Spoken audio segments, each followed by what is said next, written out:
Hello everyone, welcome back for some more LoFi yoga where being goal-oriented isn't always a bad thing. So of course, as always, let's go ahead and start with a nice deep breath in for 1, 2, 3, 4, hold, 3, 2, 1, and breathe out, 2, 3, 4. So today, we're going to be focusing our attentions toward personal goals and most importantly, celebrating them. Not only goals that we're working towards, but the ones we don't share when we reach them, or maybe ones we've missed because we were too busy trying to survive, or the ones we didn't recognize as goals in the moment. As I approach the anniversary of one of my own personal, quiet goals, I can't help but look back. There are certain things that a person lives through that splits their life into a before and after. At some point, or multiple points, our own lives will be struck by lightning in such a way that it divides it right down the middle like a tree. Recently, I have begun referring to these moments as a personal new year. The ending point of one story in particular was the moment that I chose as my before and after. Everything after felt as though it took place in a complete somewhere else. Everything before felt like an oozing wound I was trying to avoid touching. Everything before felt like something I needed poles, special shoes, and RTE meals to climb my way out of and away from. Everything, even the quote-unquote bad, after feels gilded in a haze of gratitude and disbelief. It's always been so easy for me to blame myself for the things that happened to me. And of course I am responsible for knowingly tolerating repeated disrespect. I know now for certain that I deserved better, and I'm sorry for the version of myself that had to go through the process of figuring that out. I owe her so much, but most especially, I owe her the work of learning to listen to myself the first time. I owe her the benefit that comes from trusting myself to know what I know the first time. I am perceptive and aware, and more than capable of seeing the intentions of those around me. The reason I got hurt the way I did was because I did not believe in what I saw. I was hurt not by a lack of foresight, but a lack of faith in that foresight. I owe myself for the pain of the most personal of all betrayals. I owe myself a lifetime of nothing but unconditional trust in what my inner truth reveals to me. On the days when fear rises up and pretends to be that intuition, I will do the work required to have the ability to discern the difference. I owe that much, at least, to the girl who had to live through the before, so that I could survive my way through to the after.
We're going to start on our backs. Go ahead and stretch out. and just breathe.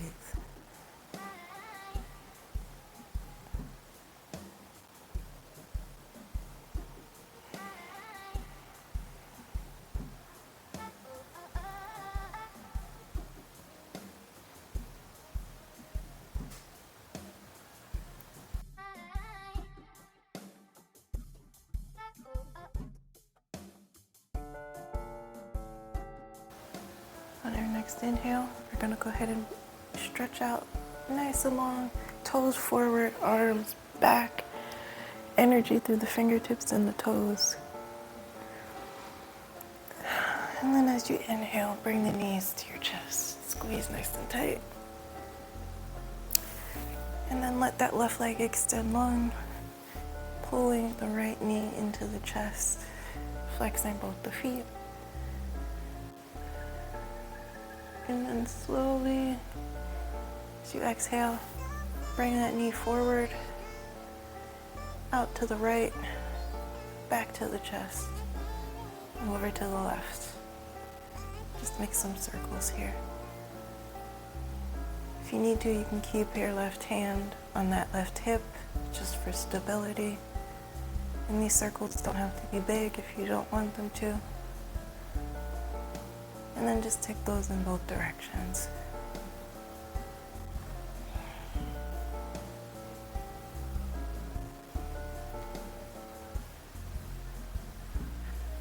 And the next time your knee comes to your chest, you're going to go ahead and bring your hands, fingers interlaced behind the right thigh. Pull it in close.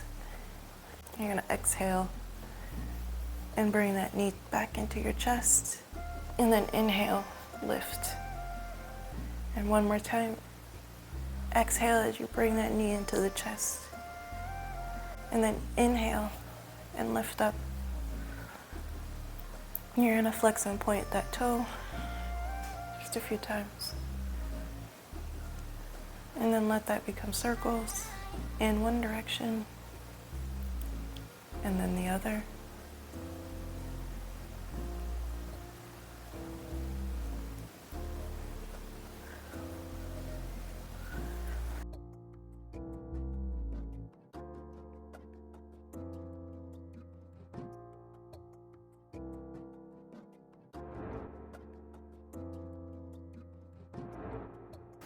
From there, we're going to find a nice little happy baby.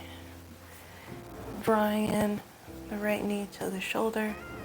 You can grab a hold of the outer edge of the right foot or grab the big toe with the peace fingers. And just create some space in that inner thigh stretch.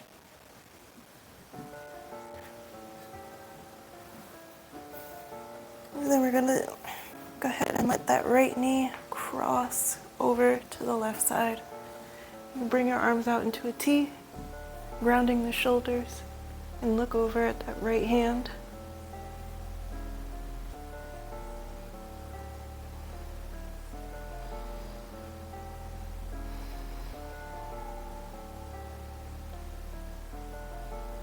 On your next inhale, go ahead and bring it back up. And bring it down to right next to the left. And then we're going to stretch again, nice and long. Energy through the fingers and toes in opposite directions. And this time we're going to bring the left knee into the chest and let that right leg extend nice and long, flexing both the feet. And on our next inhale, we're going to bring that knee towards the front, out to the left side, back into the chest, over to the right, and let it become circles. And of course, take those circles in both directions.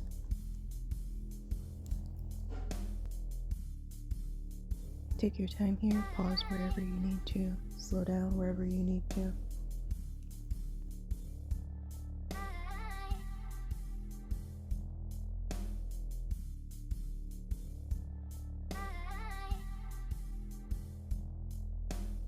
Now we're going to interlace the fingers behind the left thigh and extend that foot up to the ceiling as we inhale. Exhale, Bring the knee back into the chest, nice and tight. Inhale, lift. Exhale, bring it in. One more time, inhale. Flex and point that toe. And when you're ready, let that become circles. Take the circles in both directions. Take as much time as you need.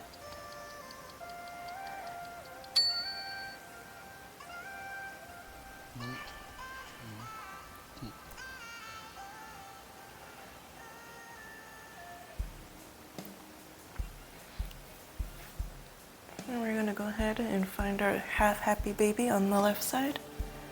Grab a hold of the outer edge of the left foot, or grab that big toe with your peace fingers and draw the knee up to the heart. And the more you stack your ankle over your knee, the deeper the stretch is going to be. I'm just going to hang out here for a moment. On our next inhale, we're going to bring our left knee to the right side of the body, right across. Nice stretch. Arms out into a T, and look over at the left palm. Make sure your shoulders are grounded to the floor.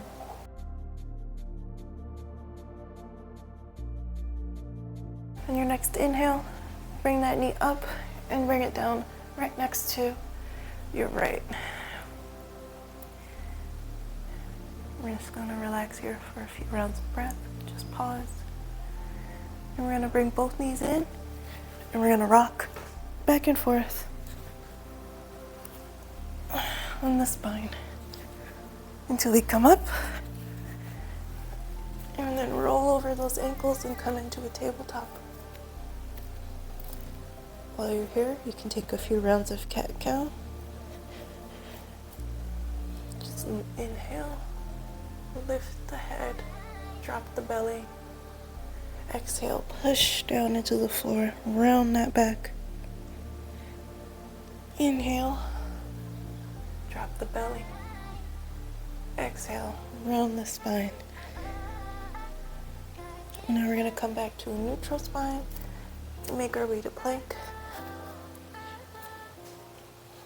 And from there, we're going to go ahead and hit our Chaturanga Dandasana.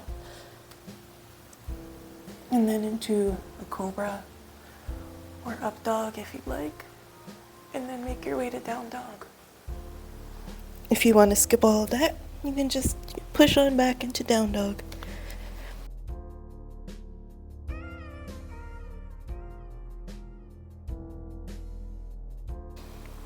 You can take any movements you'd like in this down dog. You can pedal out the feet to stretch the hamstrings a little bit.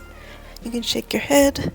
You can twist your trunk from one side to the other, whatever feels good. And then find a little stillness. Make sure you're pressing the chest back towards your thighs. And if you can't lift your hips in this position and it's too hard, go ahead and bend your knees a little bit. It'll make it easier. Once you found your down dog, you're going to look towards your hands and then make your way to the top of the mat. You can walk, step, or hop. And then you're going to find a forward fold. Inhale to halfway lift. Forward fold again. And then inhale to rise all the way up. Arms overhead. And then bring them to the heart center. And then release into your mountain. From our mountain, we're going to go ahead and bring the weight into the left foot. And we're going to lift our right foot into tree pose. So you can bring the heel of the foot to the ankle, or you can bring your foot to your calf, or you can go all the way up.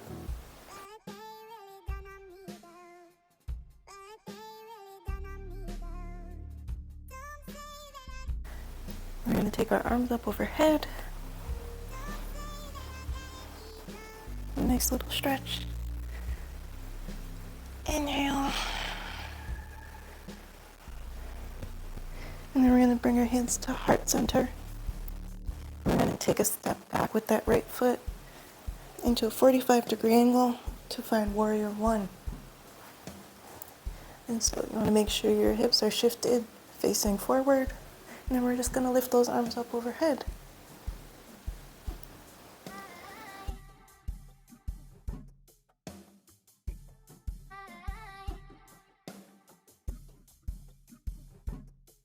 Once you have your warrior one, we're going to bring our arms out to the side in a T, flip our palms backwards, and then bend at the elbows until we can interlace our fingers. We're going to stretch those hands down together and then dive on forward into a humble warrior. You can bring the gaze to the back foot, and you want to make sure that your shoulders are on the inside of your left knee.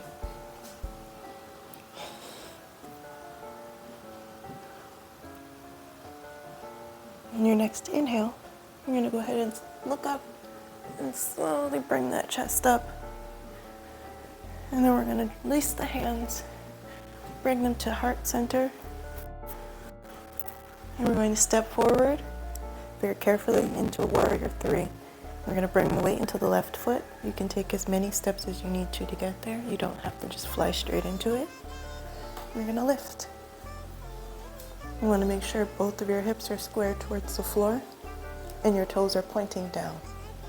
You can leave the hands at prayer, or you can press them back into airplane, or you can reach forward. Make sure you're keeping your gaze at the floor just a little bit ahead of where you are so that you have length in the spine. You want to make sure you have energy coming from the bottom of your feet and the top of your head.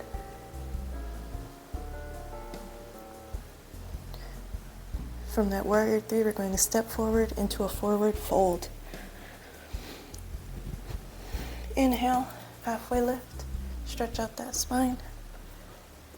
Forward fold again. And now we're going to step back with our right foot into warrior two. Spin those arms up, nice and strong. Once you're stable in your warrior two, you want to flip that front palm and then come into peaceful warrior. Stretch the arm back, and you can bring that right arm anywhere along your leg in the back for stability. Bringing the left elbow to the left knee for support, and then reaching that right arm up and towards the front of your mat. Creating lots of space on the side body. Back into peaceful warrior.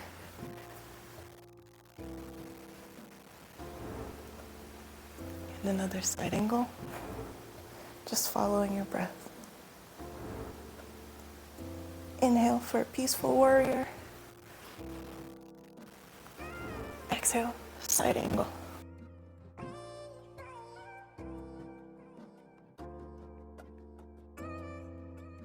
Into your warrior two, and you're going to cartwheel those hands down to the floor.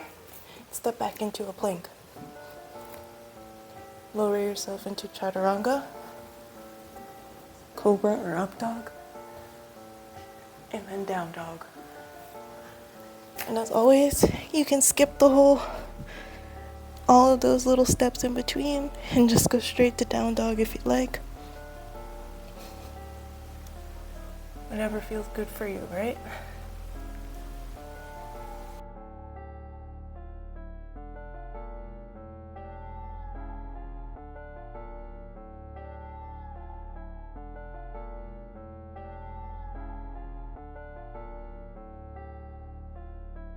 From our down dog, we're going to look forward and then bring our feet to our hands, however we choose to do so. Meet in forward fold. Inhale, halfway lift. Exhale, forward fold. Inhale to rise up. Come into mountain. And now we find tree on the other side. So we're going to bring our weight into our right foot and lift that left foot to wherever feels comfortable for us. Whether that be resting against your ankle, your calf, or your upper thigh. You can leave your hands at heart center if you'd like, or you can lift them up overhead Nice stretch. And as we exhale, you step back into warrior one. That back foot's gonna be at like a nice 45-degree angle, a nice bend in the front knee, and we lift our arms up overhead. From here, we're going to bring our arms out to a T, flip those palms back, bend at the elbows until our hands meet, interlace the fingers the opposite way from what you normally do, just for a little variety. Lift your chest up, and then forward fold, bringing the shoulders inside of the right leg, and look back at your left foot. A lovely, humble warrior.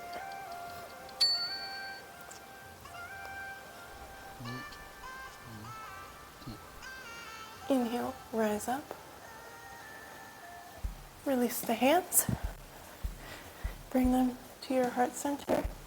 And then we're going to make our way into our warrior three. So you can take a few steps if you need to, or you can just lift. Bring the weight into that right foot, into the right leg, and keep your hips square to the floor as you extend that left leg right out back behind you. And you can keep your hands at heart center. You can send them forward, or you can send them back.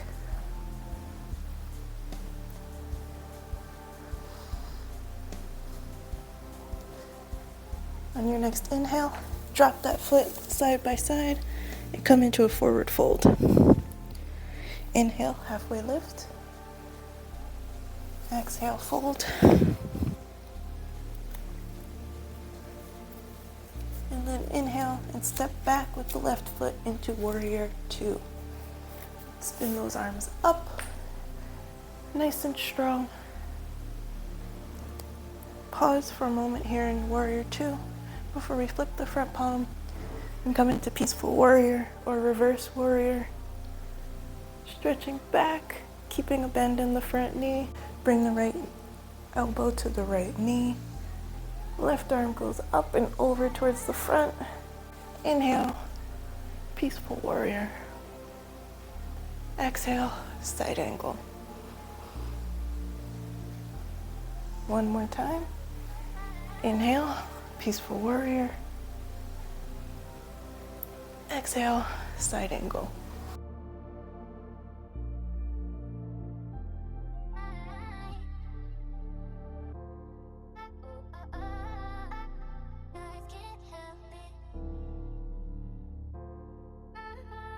We're going to pinwheel those arms down to the floor. Come into a plank. Chaturanga Dandasana. Cobra or up dog. And down dog.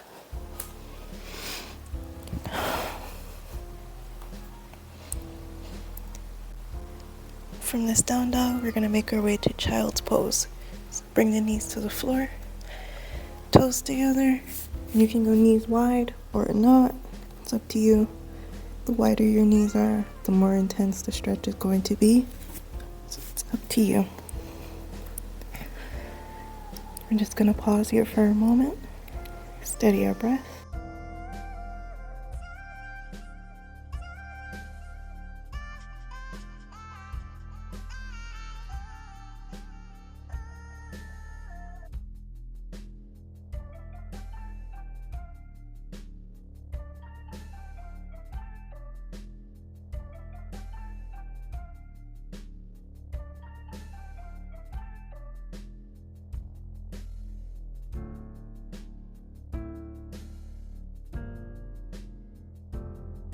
You're welcome to stay in child's pose if you'd like. If you don't like staying in child's pose for extended periods, you can flip over into a more traditional corpse pose. But we're just going to hang out here for a few moments and meditate, sit with our thoughts. So get comfortable. Before I leave you alone with your thoughts for a bit, I invite you to use this time to reflect on the goals you may have achieved while too busy to acknowledge them. The ones you didn't know were goals, or the ones that haven't even happened yet. Is there something you missed celebrating while you were making your way from a before to an after?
As we reach the end of our practice, I just wanted to say thank you again for sitting with me, as I always say. And before we make our way back out into this world, let's go ahead and take a deep breath in for 1, 2, 3, 4. Hold. 3, 2, 1, and breathe out. 2, 3, 4. Enjoy the rest of your day and be well.